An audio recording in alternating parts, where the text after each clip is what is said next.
दोस्तों, जनमंच पर एक बार फिर से आपका स्वागत है। आप देख रहे हैं जनमंच और मैं हूं आपका दोस्त उदय। आज की स्टोरी का सवाल है कि क्या देश के विश्वविद्यालय अब शोध और विज्ञान की बजाय अंधविश्वास और पाखंड के केंद्र बनते जा रहे हैं? क्या शिक्षा के अब वैज्ञानिक तर्क की जगह धार्मिक अनुष्ठान होंगे? ताजा मामला सामने आया है चौधरी चरण सिंह हरियाणा कृषि विश्वविद्यालय हिसार का, जो कि खेती और वैज्ञानिक शोध के लिए जानी जाती है। लेकिन यहाँ हाल ही में धार्मिक मंत्रोच्चारण और अनुष्ठान के साथ एक बाबा का स्वागत किया गया, और यह स्वागत किसी धार्मिक संस्था में नहीं बल्कि रिसर्च डिपार्टमेंट की तरफ से हुआ। एसोसिएट डायरेक्टर रिसर्च आर के गुप्ता की मेजबानी में यह सब कार्यक्रम हुआ। आर के गुप्ता का काम शोध करना था, लेकिन कर वो बाबाओं का स्वागत रहे हैं। अगर बाबाओं का स्वागत ही डिपार्टमेंट में करना है तो गुप्ता जी को यूनिवर्सिटी की जगह किसी आश्रम में चले जाना चाहिए। यूनिवर्सिटी में शोध और विज्ञान में मंत्रोच्चारण और धर्म का क्या काम, अंधविश्वास का क्या काम? अब आगे बढ़ते हैं और जानते हैं ये बाबा है कौन। इस बाबा का नाम हितेश्वर नाथ है, जो वृंदावन में रहते हैं।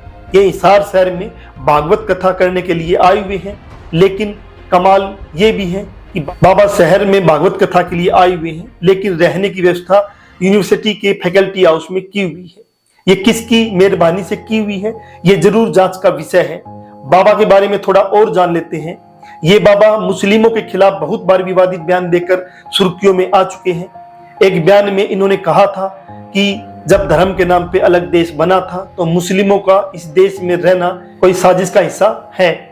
ये हिंदू राष्ट्र के लिए भी यात्रा निकाल चुके हैं। मतलब बाबा हितेश्वर नाथ धर्मनिरपेक्ष संविधान को बदलकर हिंदू राष्ट्र का मनु का संविधान का सपना देखे हुए हैं।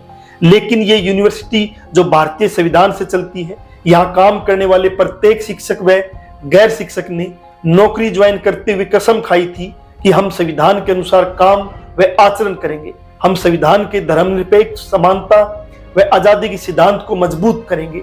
अब सवाल है कि क्या ऐसा हो रहा है? संविधान से लाखों रुपए की सैलरी व सुविधाएं लेने वाले संविधान के मूल सिद्धांत के खिलाफ काम क्यों कर रहे हैं?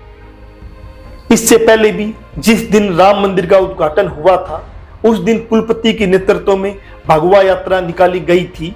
यानी कि शिक्षा संस्थानों में अब एक खास विचारधारा का वर्चस्व स्थापित करने की कोशिशें हो रही है, जो इस शिक्षा को व शिक्षण संस्थानों को बर्बाद करने के लिए काम कर रही है।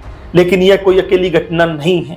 पिछले कुछ सालों में हमने देखा है कि विश्वविद्यालय में धार्मिक कार्यक्रमों को प्राथमिकता दी गई है, जबकि शोध और अकादमिक स्वतंत्रता के सवालों को नजरअंदाज किया गया है। डॉक्टर दिव्या फोगाट का मामला तो आप सबने देखा ही है। उसको इंसाफ मिले, इसके लिए हिसार की जनता सड़कों पर आंदोलन कर चुकी है। इंसाफ के लिए कांग्रेस के 3 सांसदों से लेकर इंडियन नेशनल लोकदल नेता चौधरी अभय सिंह चौटाला, सुनैना चौटाला आवाज उठा चुके हैं। लेकिन सरकार व एचयू प्रशासन उस मसले पर चुप है।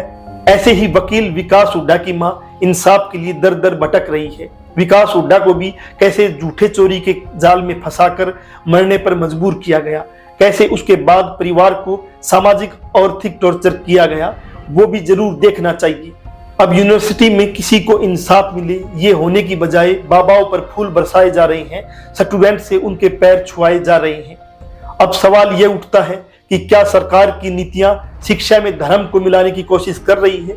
क्या विश्वविद्यालय अब शोध, विज्ञान और तार्किक चिंतन के केंद्र नहीं रहे, या फिर यह सब एक संगठित रणनीति के तहत हो रहा है?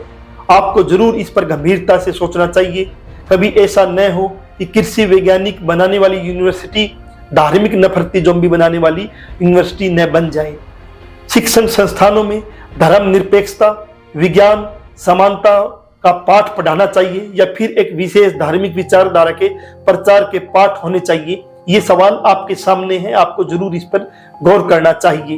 हमें आपकी राय का इंतजार रहेगा। कमेंट में बताएं कि क्या इस तरह के धार्मिक कार्यक्रम विश्वविद्यालयों में होने चाहिए, या ऐसे कार्यक्रम करने वालों पे कानूनी कार्रवाई होनी चाहिए। दोस्तों, आखिर में जनमंच का ये संकल्प एक बार फिर पढ़ लेते हैं। हमारी कलम भी चलेगी और आवाज भी उठेगी, क्योंकि जनमंच सिर्फ खबर नहीं, क्रांति का मंच है। फिलहाल इस मुद्दे पर हमारी खास रिपोर्ट यहीं तक। बने रहिए जनमंच के साथ, जहां हम आपके लिए लाते हैं सच्चाई और निष्पक्ष खबर।